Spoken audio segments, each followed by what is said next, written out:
റെസ്റ്റോറൻറ്റിലൊക്കെ കിട്ടുന്ന തമ്മിൽ ഒട്ടിപ്പിടിക്കാത്ത നല്ല പൂ പോലത്തെ നല്ല മണമുള്ള നെയ്ച്ചോറില്ലേ, അത് നമുക്ക് പോട്ടിൽ മാത്രമല്ല കേട്ടോ കുക്കറിലും ഉണ്ടാക്കുക.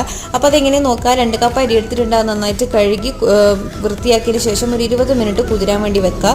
ഇനി നമ്മൾ കുക്കർ ഓൺ ചെയ്തിട്ട് അതിലേക്ക് 2 സ്പൂൺ നെയ്യും 1 സ്പൂൺ വെളിച്ചെണ്ണയും ചേർത്ത് കൊടുത്തിട്ട് സ്പൈസസ് ചേർത്ത് കൊടുക്കുക. ഈ ഒരു നെയ്ച്ചോറിൽ ഉള്ളി ചേർക്കുന്നില്ല കേട്ടോ, പക്ഷേ ടേസ്റ്റ് വൈസ് അടിപൊളിയാണ്. അങ്ങനെ നമ്മൾ സ്പൈസസ് ചേർത്ത് കൊടുത്തതിന് ശേഷം 1 കപ്പ് അരിക്ക് 1.5 കപ്പ് വെള്ളം എന്നുള്ള മെഷർമെൻറ്റിൽ വെള്ളം ഒഴിച്ചു കൊടുക്കുക. ഇനി വെള്ളം ഏകദേശം ചൂടായിട്ട് തിളക്കാനാവുന്ന സമയത്ത് നമ്മൾ അരി ചേർത്ത് കൊടുക്കുക. എന്നിട്ട് ഇതിലേക്ക് ആവശ്യമുള്ള ഉപ്പ് ചേർത്ത് കൊടുക്കുക. ഇനി അരിയും വെള്ളവും കൂടി നന്നായിട്ട് തിള വരുന്ന സമയത്ത് 1 സ്പൂണ് ചെറുനാരങ്ങയുടെ നീരും കൂടി പിഴിഞ്ഞു കൊടുക്കുക.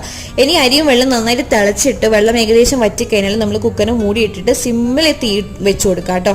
തീ ഏറ്റവും ചെറിയ തീയിൽ വെച്ചിട്ട് ഒരു 15 മിനിറ്റ്, കറക്റ്റ് വിസിൽ അടിയണമെന്നൊന്നുമില്ല, 15 മിനിറ്റ് കറക്റ്റ് ആയി കഴിഞ്ഞാൽ ഓഫാക്കുക. ചൂട് തണിഞ്ഞ് കഴിഞ്ഞാൽ, അതായത് അതിൻ്റെ വിസിലിൻ്റെ ചൂട് പോയി കഴിഞ്ഞാൽ ഓപ്പൺ ചെയ്യുക, മിക്സ് ആക്കുക. അടിപൊളിയായിട്ട് നമുക്ക് ഇത് വെച്ചിട്ട് ബിരിയാണി വരെ ഉണ്ടാക്കാം.